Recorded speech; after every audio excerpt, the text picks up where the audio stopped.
जो हम जानते नहीं थे। लेकिन धीरे धीरे जब मैं समझा, ये बुक भी मेरी प्रैक्टिकल बुक है, मैं लिखता हूँ इसी मकसद से है, हकीकत या फसाना।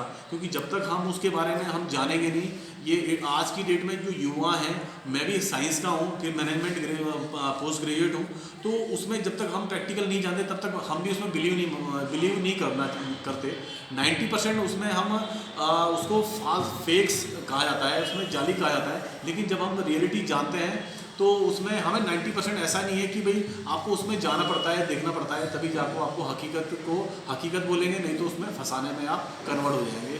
और ये इसी तरीके से मैं चाहता हूँ, ये बुकें एक इंटरनेशनल प्लेटफॉर्म पे आपको अमेज़न और इस पे फ्लिपकार्ट सभी पे आपको अवेलेबल मिलेगी।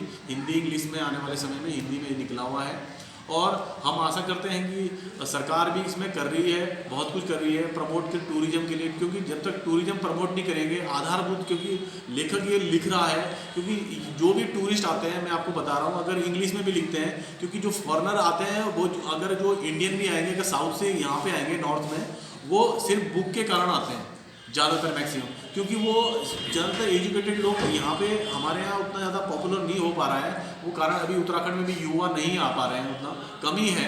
और मैं मैनेजमेंट का हूँ, क्योंकि देखो कोई भी चीज़ें रोज़गार से देखी जाती है, अगर देखा जाए कोई भी इसमें मेरी खुद फाउंडेशन है, मैंने कंपनी खोली है पहले स्किल डेवलपमेंट समिति थी। तो उसमें मकसद ही मेरा ये था, ये बुक मैं अपने उससे सेल भी करता हूँ। क्योंकि कोरोना काल है, आपको मालूम होगा, कोरोना काल से कोई भी पब्लिशर प्रॉफिट में नहीं चल रहा है।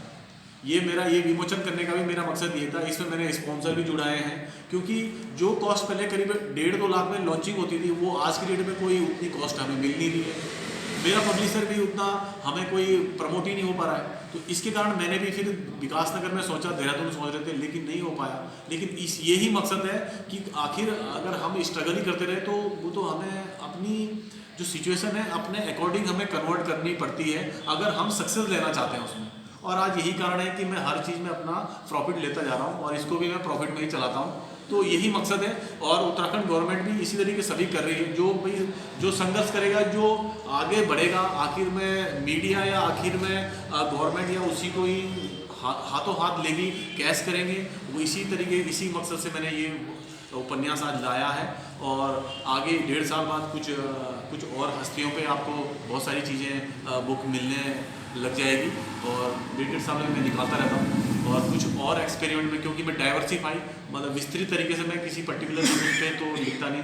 जहाँ पे मुझे क्रिएटिव लगती है, जहाँ मुझे, क्योंकि मैंने लीगल की किताबें लिखी हुई है, तो मुझे अनुभव है। वैसे मेरा परिवार है, मेरे फादर खुद नायब तहसीलदार से रिटायर है, तो मुझे शायद मैं ये मतलब समझता हूँ अपने आप को।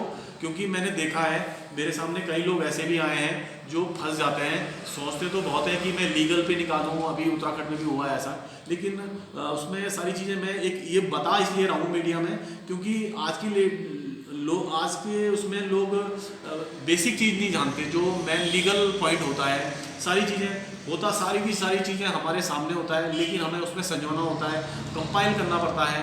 और हर कोई पब्लिशर निकालने में लगा हुआ है, मतलब निकालना चाहता है, लेकिन उसके पीछे टर्म कंडीशन जो कॉपीराइट होते हैं वो हमें जानने चाहिए, हर एक युवाओं को जानने चाहिए। बच्चे भी किताब निकालते हैं, उनकी भी स्टोरी सेल आउट हो रही है, OTT पे आ रहा है। बहुत सारे ऐसे काम हैं जो स्वरोजगार करने चाहिए लोगों को। इसके लिए बहुत बहुत धन्यवाद आपका।